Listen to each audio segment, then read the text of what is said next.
Assalamualaikum warahmatullahi wabarakatuh. Alhamdulillahirrahmanirrahim, bertemu lagi di pembacaan buku selanjutnya. Lagi-lagi masih buku Mishkat. Refleksi tentang westernizasi, liberalisasi, dan Islam karya Dr. Hamid Fahmi Saragashi. Kemarin kita sudah membahas terkait Tuhan, sudah membaca terkait Tuhan. Sekarang kita akan membahas atau membaca terkait agama. Pengertian Tuhan kemarin adalah pertanyaan yang sangat bagus, yaitu apakah Tuhan Maha Kuasa? Maka jika Tuhan Maha Kuasa, berarti dia bisa membuat sesuatu yang bisa mengangkatnya. Ini menjadi sebuah hal yang sangat penting. Kalau Tuhan dikatakan Maha Kuasa, tapi ternyata tidak bisa mengangkat makhluknya yang lebih berat daripadanya, dan jika dia tidak mau untuk membuatnya, maka Tuhan tidak bisa dikatakan maha menciptakan. Nah, sebenarnya itu hal yang sangat menarik kalau kita mau membaca buku atau bisa dilihat pada video sebelumnya, ada pembahasan terkait Tuhan yang menjawab pertanyaan tadi. Berikutnya adalah tentang agama. Nah, kita juga akan nanti melihat bagaimana perspektif beliau terkait agama. Mari kita sama-sama baca. Bismillahirrahmanirrahim. Agama. Di pinggir jalan kota Manchester, Inggris, terdapat papan iklan besar bertuliskan kata-kata singkat. It's like religion. Iklan itu tidak ada hubungannya dengan agama atau kepercayaan apapun. Di situ terpampang gambar seorang pemain bola dengan latar belakang ribuan supporternya yang fanatik. Saya baru tahu kalau itu iklan klub sepak bola setelah membaca tulisan di bawahnya, Manchester United. Sepak bola dengan supporter fanatik itu biasa, tapi tulisan It's like religion itu cukup mengusik pikiran saya. Kalau iklan itu dipasang di Jalan Tamrin, Jakarta, umat beragama pasti akan geger. Ini pelecehan terhadap agama. Tapi di barat, agama bisa dipahami seperti itu. Agama adalah fanatisme, kata para sosiolog. Bahkan ketika seorang selebritinya mengatakan, My religion is song, sex, sin, and champagne, juga masih dianggap waras. Mungkin ini yang disinyalir oleh Al-Quran, Aro'aita man ittakhoda ilahu hawahu. Quran surat 25 ayat 43. Pada dataran diskursus akademik, makna religion di barat memang problematik. Bertahun-tahun mereka mencoba mendefinisikan religion tapi gagal. Mereka tetap tidak mampu menjangkau hal-hal yang khusus. Jikapun mampu, mereka terpaksa menafikan agama lain ketika agama didefinisikan sebagai kepercayaan atau kepercayaan kepada yang maha kuasa atau supreme being. Kepercayaan primitif di Asia menjadi bukan agama, sebab agama primitif tidak punya kepercayaan formal apalagi doktrin. F. Schleiermacher kemudian mendefinisikan agama dengan tidak terlalu doktriner. Agama adalah rasa ketergantungan yang absolut, feeling of absolute dependence. Demikian pula Whitehead, agama adalah apa yang kita lakukan dalam kesendirian. Di sini faktor-faktor terpentingnya adalah emosi, pengalaman, intuisi, dan etika. Definisi itu hanya sesuai untuk agama primitif yang punya tradisi penuh dengan ritus-ritus dan tidak cocok untuk agama yang punya struktur keimanan, ide, dan doktrin-doktrin. Bagi sosiolog dan antropolog memang begitu.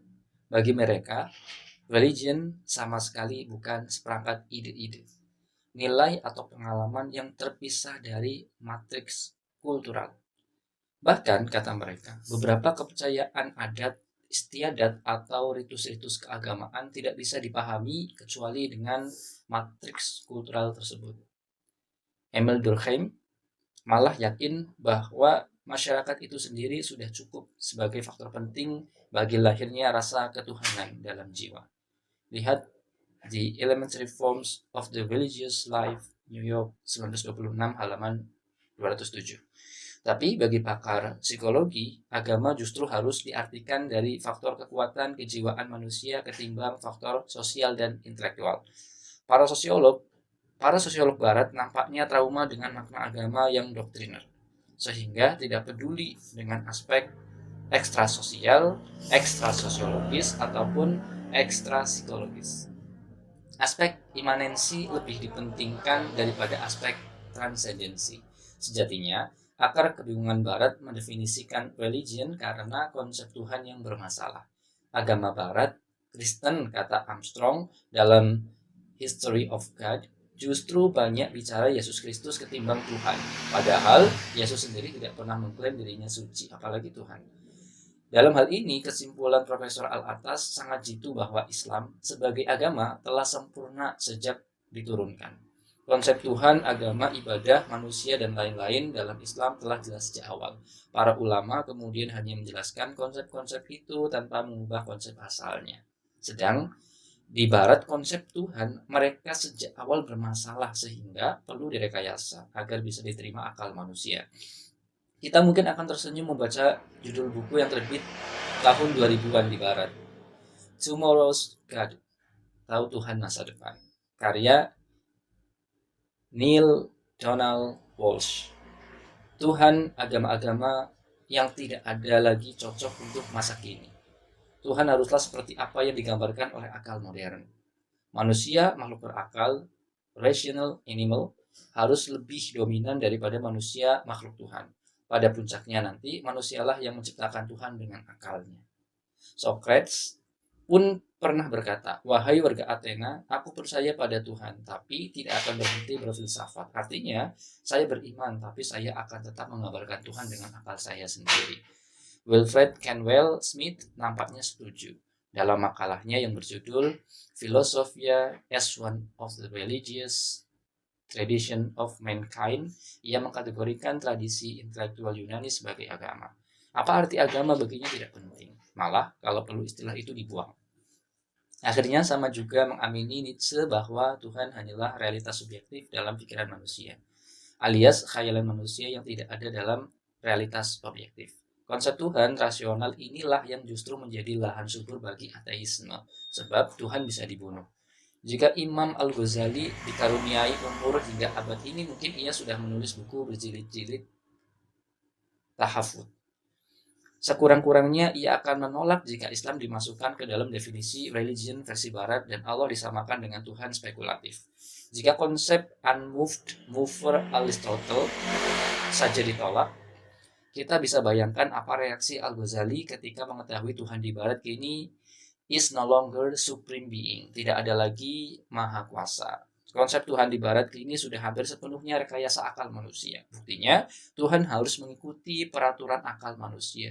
Ia tidak boleh menjadi tiran, tidak boleh ikut campur dalam kebebasan dan kreativitas manusia. Tuhan yang ikut mengatur alam semesta dianggap absurd. Tuhan yang personal dan tirani itulah yang pada abad ke-19 dibunuh Nietzsche dari pikiran manusia.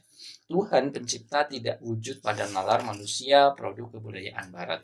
Agama di sana akhirnya tanpa Tuhan atau bahkan Tuhan tanpa agama. Di sini kita baru paham mengapa Manchester United dengan penyokongnya itu like religion. Mungkin mereka hanya malu mengatakan it's really religion but without God.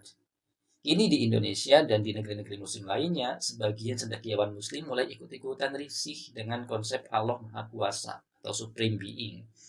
Tuhan tidak lagi mengatur segala aspek kehidupan manusia, bahkan kekuasaan Tuhan harus dibatasi. Benteng pemisah antara agama dan politik dibangun kokoh. Sebagian kiai dan cendekiawan muslim seperti berteriak, politik Islam no, tapi lalu berbisik, berpolitik yes. Money politics la siyama, apalagi. Tapi ketika benteng pemisah agama dan politik dibangun, tiba-tiba tembok pemisah antar agama-agama dihancurkan. Ini proyek besar, Bung, kata Fulan berbisik. Ini zaman globalisasi dan kita harus akur, kata profesor pakar studi Islam. Santri-santri diajari berani bilang, ya akhi, Tuhan semua agama itu sama, yang beda hanya namanya. Gus, Maulud Nabi sama saja dengan Maulud Isa atau Natalan. Mahasiswa muslim pun diajari logika relativis. Anda jangan menganggap agama Anda paling benar. Tak ketinggalan para ulama diperingatkan, jangan mengatasnamakan Tuhan. Ini semua orang harus membiarkan pembongkaran batas antar agama, menerima pluralitas dan pluralisme sekaligus. Sebab kata mereka, pluralisme seperti juga sekularisme adalah hukum alam. Samar-samar seperti ada suara besar mengingatkan, kalau Anda tidak pluralis, Anda pasti teroris. Anehnya, untuk menjadi seorang pluralis, kita tidak perlu meyakini kebenaran agama kita. Kata-kata Hamka bahwa yang bilang semua agama sama berarti ia tidak beragama, mungkin dianggap kuno. Kini yang laris manis adalah konsep global teologinya John Gitt. Atau kalau kurang kental, pakai Transcendent Unity of Religious-nya F. Sohn.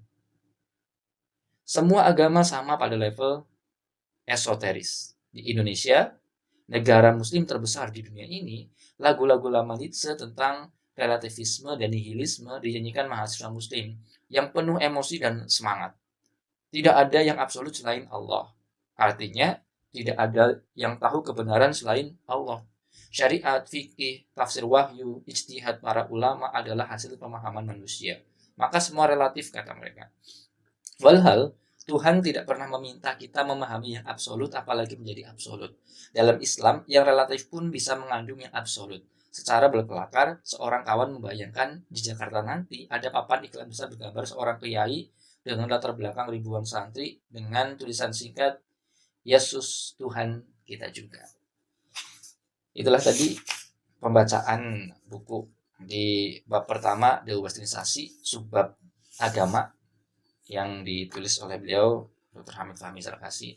Lagi-lagi sangat menggugah akar dan pemikiran kita terkait apa itu sebenarnya agama menurut konsep Barat dan apa ya sejatinya agama di dalam perspektif Islam itu sendiri. Maka buku ini lagi-lagi sangat direkomendasikan bagi teman-teman yang penasaran dengan apa yang tadi sudah dibacakan. Sekian, semoga bermanfaat.